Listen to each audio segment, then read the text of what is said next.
Me hallaba en Arenas del Rey, pueblo en que mi familia, compuesta de padre y hermana, residía y a donde había ido para celebrar con ellos la solemnidad de la Pascua.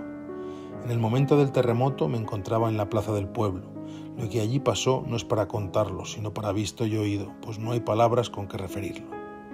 Figúrese usted un suelo que se mueve como las olas del mar en los momentos de tempestad, un pueblo que se desploma en menos tiempo del que se dice, una nube de polvo que ahoga como los gases más mortíferos, un millar de seres que gritan en demanda de socorro y un corazón que se aterra, se empequeñece, casi se para, aturdido por aquella mezcla de cosas extrañas, y es fácil formarse una ligera noción de lo que pasó por mí en los críticos momentos del desastre.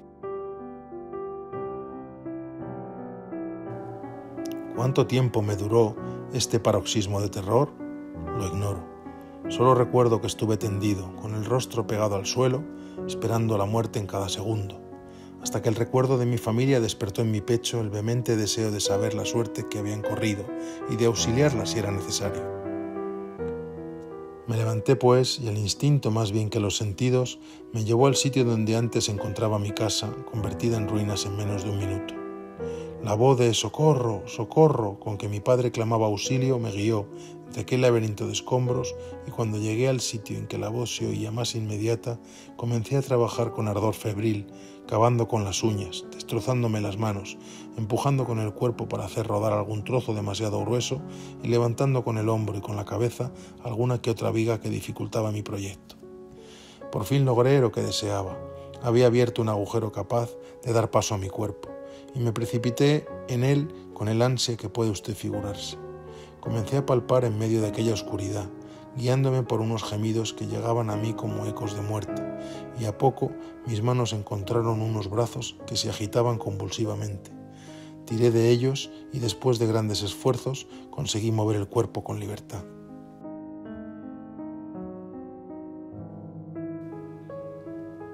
Cargué con él, salí a la superficie, lo dejé sobre el cascajo.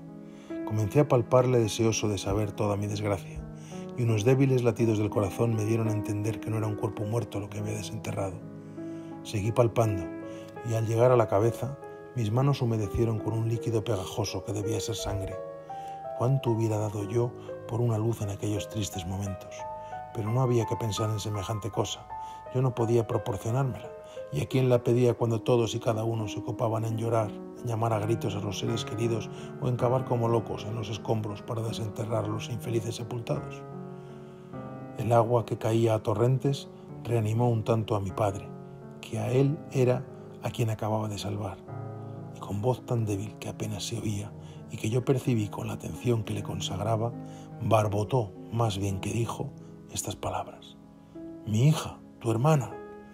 Comprendí el terrible significado de aquella frase y me lancé al agujero del que no hacía 2 minutos acababa de salir. Volví a mi anterior exploración en medio de un silencio que daba miedo, interrumpido solo por lo que allí llegaba de los gritos de los infelices que se hallaban arriba. Creo que duraría media hora esta segunda exploración, al cabo de la que encontré el extremo de un zapato, sobresaliendo entre los escombros.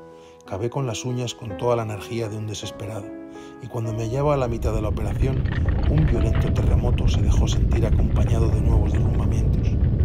Creí llegado el último momento de mi vida, pero no estaba de Dios que pereciera, y a poco el cuerpo de mi hermana yacía junto al de mi padre.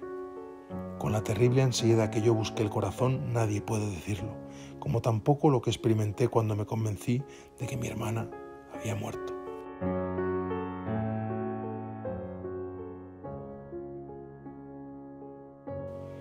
¿Qué más podía hacer? Llorar, y así lo hice.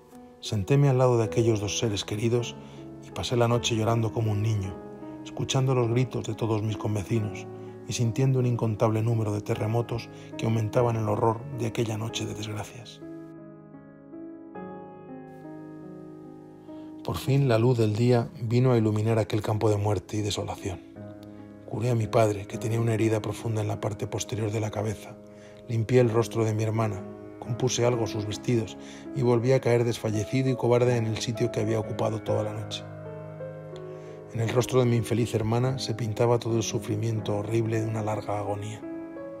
El color de su piel y la falta de lesiones manifestaban claramente que había perecido ahogada por los escombros, el género más terrible de asfixia que puede darse.